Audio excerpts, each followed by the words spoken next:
Chapter 108 of the Count of Monte Cristo by Alexandre Dumas. Chapter 108. The Judge. We remember that the Abbé Busoni remained alone with Noirtier in the chamber of death, and that the old man and the priest were the sole guardians of the young girl's body. Perhaps it was the Christian exhortations of the abbé, perhaps his kind charity, perhaps his persuasive words which had restored the courage of Noirtier, for ever since he had conversed with the priest, his violent despair had yielded to a calm resignation which surprised all who knew his excessive affection for Valentine. Monsieur de Villefort had not seen his father since the morning of the death. The whole establishment had been changed. Another valet was engaged for himself, a new servant for Noirtier. 2 women had entered Madame de Villefort's service. In fact, everywhere to the concierge and the coachman, new faces were presented to the different masters of the house, thus widening the division which had always existed between the members of the same family. The assizes also were about to begin, and Villefort, shut up in his room, exerted himself with feverish anxiety in drawing up the case against the murderer of Caderousse.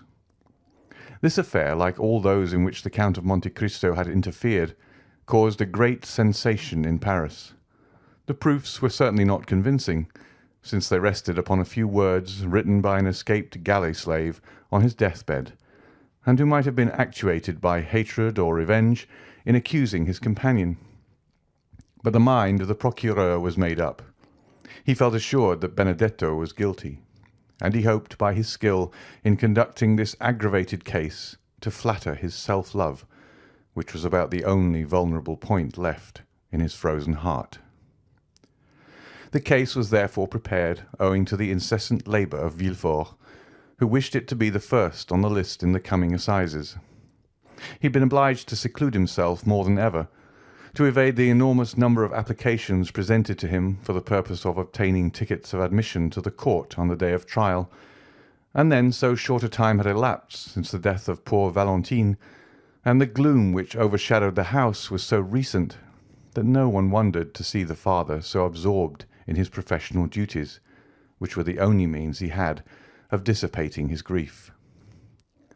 Once only had Villefort seen his father. It was the day after that upon which Bertuccio had paid his second visit to Benedetto, when the latter was to learn his father's name.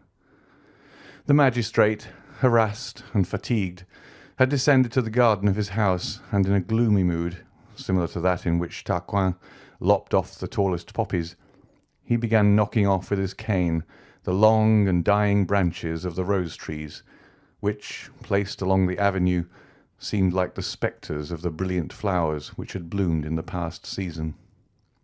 More than once he had reached that part of the garden where the famous boarded gate stood overlooking the deserted enclosure, always returning by the same path to begin his walk again, at the same pace and with the same gesture, when he accidentally turned his eyes towards the house, whence he heard the noisy play of his son, who had returned from school to spend the Sunday and Monday with his mother. While doing so, he observed Monsieur Noirtier at one of the open windows, where the old man had been placed that he might enjoy the last rays of the sun, which yet yielded some heat, and was now shining upon the dying flowers and red leaves of the creeper which twined around the balcony. The eye of the old man was riveted upon a spot which Villefort could scarcely distinguish.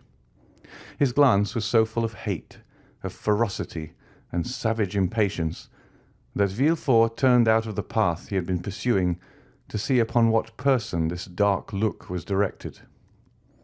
Then he saw beneath a thick clump of linden trees, which were nearly divested of foliage, Madame de Villefort, sitting with a book in her hand, the perusal of which she frequently interrupted to smile upon her son, or to throw back his elastic ball, which he obstinately threw from the drawing-room into the garden. Villefort became pale. He understood the old man's meaning. Noirtier continued to look at the same object, but suddenly his glance was transferred from the wife to the husband, and Villefort himself had to submit to the searching investigation of eyes which, while changing their direction and even their language, had lost none of their menacing expression. Madame de Villefort, unconscious of the passions that exhausted their fire over her head, at that moment held her son's ball, and was making signs to him to reclaim it with a kiss. Edward begged for a long while, the maternal kiss probably not offering sufficient recompense for the trouble he must take to obtain it. However, at length he decided, leapt out of the window into a cluster of heliotropes and daisies, and ran to his mother, his forehead streaming with perspiration. Madame de Villefort wiped his forehead, pressed her lips upon it, and sent him back with the ball in one hand and some bonbons in the other. Villefort, drawn by an irresistible attraction like that of the bird to the serpent, walked towards the house. As he approached it, Noirtier's gaze followed him, and his eyes appeared of such a fiery brightness that Villefort felt them pierce to the depths of his heart. In that earnest look might be read a deep reproach, as well as a terrible menace. Then Noirtier raised his eyes to heaven, as though to remind his son of a forgotten oath. "It is well, sir," replied Villefort from below. "It is well. Have patience, but one day longer. What I have said I will do." Noirtier seemed to be calmed by these words, and turned his eyes with indifference to the other side. Villefort violently unbuttoned his greatcoat, which seemed to strangle him, and passing his livid hand across his forehead, entered his study. The night was cold and still. The family had all retired, but Villefort, who alone remained up, and worked till 5 o'clock in the morning, reviewing the last interrogatories made the night before by the examining magistrates, compiling the depositions of the witnesses, and putting the finishing stroke to the deed of accusation, which was one of the most energetic and best conceived of any he had yet delivered. The next day, Monday, was the first sitting of the assizes. The morning dawned dull and gloomy, and Villefort saw the dim grey light shine upon the lines he had traced in red ink. The magistrate had slept for a short time while the lamp sent forth its final struggles. Its flickerings awoke him, and he found his fingers as damp and purple as though they had been dipped in blood. He opened the window.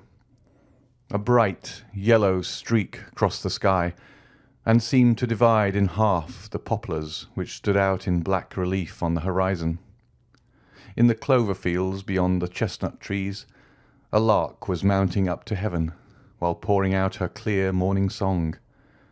The damps of the dew bathed the head of Villefort and refreshed his memory. "Today," he said with an effort, "today the man who holds the blade of justice must strike wherever there is guilt." Involuntarily his eyes wandered towards the window of Noirtier's room, where he had seen him the preceding night. The curtain was drawn, and yet the image of his father was so vivid to his mind that he addressed the closed window as though it had been open, and as if through the opening he had beheld the menacing old man. "Yes," he murmured. "Yes, be satisfied." His head dropped upon his chest, and in this position he paced his study. Then he threw himself, dressed as he was, upon a sofa, less to sleep than to rest his limbs, cramped with cold and study. By degrees everyone awoke. Villefort, from his study, heard the successive noises which accompany the life of a house, the opening and shutting of doors, the ringing of Madame de Villefort's bell to summon the waiting-maid, mingled with the first shouts of the child, who rose full of the enjoyment of his age. Villefort also rang. His new valet brought him the papers, and with them a cup of chocolate. "What are you bringing me?" said he. "A cup of chocolate." "I did not ask for it. Who has paid me this attention?" "My mistress, sir. She said you would have to speak a great deal in the murder case, and that you should take something to keep up your strength." And the valet placed the cup on the table nearest to the sofa, which was, like all the rest, covered with papers. The valet then left the room. Villefort looked for an instant with a gloomy expression. Then, suddenly, taking it up with a nervous motion, he swallowed its contents at one draught. It might have been thought that he hoped the beverage would be mortal, and that he sought for death to deliver him from a duty which he would rather die than fulfil. He then rose and paced his room with a smile it would have been terrible to witness. The chocolate was inoffensive, for Monsieur de Villefort felt no effects. The breakfast hour arrived, but Monsieur de Villefort was not at table. The valet re-entered. "Madame de Villefort wishes to remind you, sir," he said, "that 11 o'clock has just struck, and that the trial commences at 12. "Well," said Villefort, "what then?" "Madame de Villefort is dressed. She is quite ready, and wishes to know if she is to accompany you, sir." "Where to?" "To the Palais." "What to do?" "My mistress wishes much to be present at the trial." "Ah," said Villefort, with a startling accent. "Does she wish that?" The man drew back and said, "If you wish to go alone, sir, I will go and tell my mistress." Villefort remained silent for a moment and dented his pale cheeks with his nails. "Tell your mistress," he at length answered, "that I wish to speak to her, and I beg she will wait for me in her own room." "Yes, sir." "Then come to dress and shave me." "Directly, sir." The valet reappeared almost instantly, and, having shaved his master, assisted him to dress entirely in black. When he had finished, he said, "My mistress said she should expect you, sir, as soon as you had finished dressing." "I am going to her." And Villefort, with his papers under his arm and hat in hand, directed his steps toward the apartment of his wife. At the door he paused for a moment to wipe his damp, pale brow. He then entered the room. Madame de Villefort was sitting on an ottoman and impatiently turning over the leaves of some newspapers and pamphlets which young Edward, by way of amusing himself, was tearing to pieces before his mother could finish reading them. She was dressed to go out. Her bonnet was placed beside her on a chair, and her gloves were on her hands. "Ah, here you are, monsieur," she said in her naturally calm voice. "But how pale you are! Have you been working all night? Why did you not come down to breakfast? Well, will you take me, or shall I take Edward?" Madame de Villefort had multiplied her questions in order to gain one answer, but to all her inquiries Monsieur de Villefort remained mute and cold as a statue. "Edward," said Villefort, fixing an imperious glance on the child, "go and play in the drawing-room, my dear. I wish to speak to your mamma." Madame de Villefort shuddered at the sight of that cold countenance, that resolute tone, and the awfully strange preliminaries. Edward raised his head, looked at his mother, and then, finding that she did not confirm the order, began cutting off the heads of his leaden soldiers. "Edward!" cried Monsieur de Villefort, so harshly that the child started up from the floor. "Do you hear me? Go!" The child, unaccustomed to such treatment, arose pale and trembling. It would be difficult to say whether his emotion were caused by fear or passion. His father went up to him, took him in his arms, and kissed his forehead. "Go," he said. "Go, my child." Edward ran out. Monsieur de Villefort went to the door, which he closed behind the child, and bolted. "Dear me," said the young woman, endeavouring to read her husband's inmost thoughts, while a smile passed over her countenance, which froze the impassibility of Villefort. "What is the matter?" "Madame, where do you keep the poison you generally use?" said the magistrate, without any introduction, placing himself between his wife and the door. Madame de Villefort must have experienced something of the sensation of a bird which, looking up, sees the murderous trap closing over its head. A hoarse, broken tone, which was neither a cry nor a sigh, escaped from her while she became deadly pale. "Monsieur," she said, I do not understand you. and in her first paroxysm of terror she had raised herself from the sofa. In the next, stronger, very likely than the other, she fell down again on the cushions. "I asked you," continued Villefort in a perfectly calm tone, "where you concealed the poison by the aid of which you have killed my father-in-law, Monsieur de Saint-Méran, my mother-in-law, Madame de Saint-Méran, Barrois, and my daughter Valentine." "Ah, sir!" exclaimed Madame de Villefort, clasping her hands. "What do you say?" "It is not for you to interrogate, but to answer."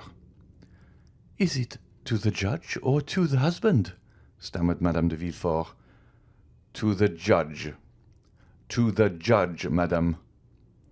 It was terrible to behold the frightful pallor of that woman, the anguish of her look, the trembling of her whole frame. "Ah, sir," she muttered. "Ah, sir." And this was all. "You do not answer, madame," exclaimed the terrible interrogator. Then he added, with a smile yet more terrible than his anger, "It is true, then. You do not deny it." She moved forward. "And you cannot deny it," added Villefort, extending his hand towards her as though to seize her in the name of justice. "You have accomplished these different crimes with impudent address, but which could only deceive those whose affections for you blinded them. Since the death of Madame de Saint-Méran, I have known that a poisoner lived in my house. Monsieur d'Avrigny warned me of it. After the death of Barrois, my suspicions were directed towards an angel. Those suspicions which, even when there is no crime, are always alive in my heart. But after the death of Valentine, there has been no doubt in my mind, madame. And not only in mine, but in those of others. Thus your crime, known by two persons, suspected by many, will soon become public. And as I told you just now, you no longer speak to the husband, but to the judge." The young woman hid her face in her hands. "Oh, sir," she stammered, "I beseech you, do not believe appearances." "Are you then a coward?" cried Villefort in a contemptuous voice. "But I have always observed that poisoners were cowards. Can you be a coward, you who have the courage to witness the death of two old men and a young girl murdered by you?" "Sir, sir!" "Can you be a coward?" continued Villefort with increasing excitement. "You, who could count one by one the minutes of 4 death agonies? You, who have arranged your infernal plans and removed the beverages with a talent and precision almost miraculous? Have you, then, who have calculated everything with such nicety, have you forgotten to calculate one thing? I mean, where the revelation of your crimes will lead you to? Oh, it is impossible. You must have saved some surer, more subtle and deadly poison than any other, that you might escape the punishment that you deserve. You have done this, I hope so at least." Madame de Villefort stretched out her hands and fell on her knees. "I understand," he said. "You confess, but a confession made to the judges. A confession made at the last moment, extorted when the crime cannot be denied, diminishes not the punishment inflicted on the guilty." "The punishment?" exclaimed Madame de Villefort. "The punishment, monsieur? Twice you have pronounced that word." "Certainly. Did you hope to escape it because you were 4 times guilty? Did you think the punishment would be withheld because you are the wife of him who pronounced it? No, madame, no.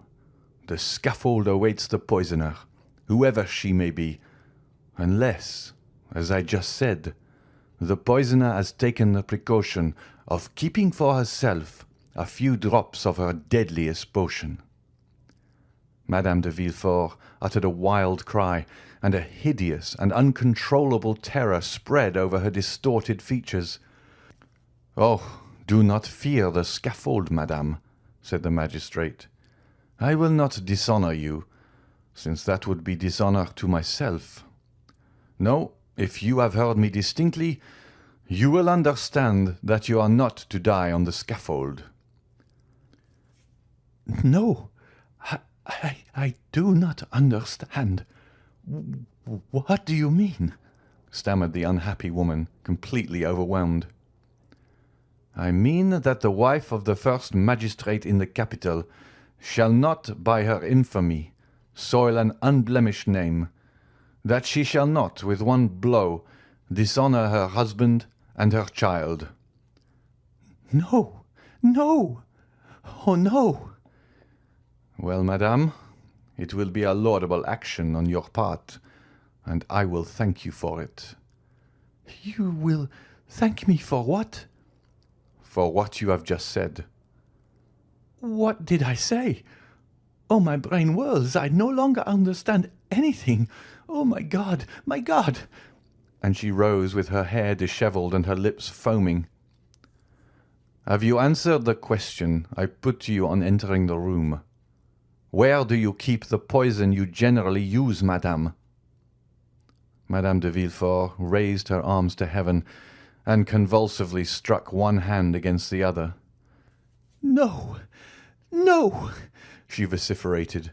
"No, you cannot wish that."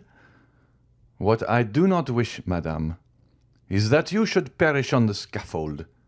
Do you understand?" asked Villefort. "Oh, mercy, mercy, monsieur!" "What I require is that justice be done. I am on the earth to punish, madame," he added with a flaming glance. "Any other woman, were it the queen herself, I would send to the executioner. But to you I shall be merciful. To you I will say, have you not, madame, put aside some of the surest, deadliest, most speedy poison?" "Oh, pardon me, sir. Let me live." "She is cowardly," said Villefort. "Reflect that I am your wife." "You are a poisoner." "In the name of heaven!" "No." "In the name of the love you once bore me." "No, no." "In the name of our child, oh, for the sake of our child, let me live." "No, no. I tell you, one day, if I allow you to live, you will perhaps kill him, as you have the others." "I kill my boy?" cried the distracted mother, rushing toward Villefort. "I kill my son? And a frightful demonic laugh finished the sentence, which was lost in a hoarse rattle. Madame de Villefort fell at her husband's feet. He approached her. "Think of it, madame," he said. "If, on my return, justice has not been satisfied, I will denounce you with my own mouth and arrest you with my own hands." She listened, panting, overwhelmed, crushed. Her eye alone lived and glared horribly. "Do you understand me?" he said. "I am going down there to pronounce the sentence of death against a murderer. If I find you alive on my return, you shall sleep tonight in the conciergerie." Madame de Villefort sighed. Her nerves gave way, and she sunk on the carpet. The king's attorney seemed to experience a sensation of pity. He looked upon her less severely, and, bowing to her, said slowly, "Farewell, madame. Farewell." That farewell struck Madame de Villefort like the executioner's knife. She fainted. The procureur went out after having double-locked the door. End of chapter 108.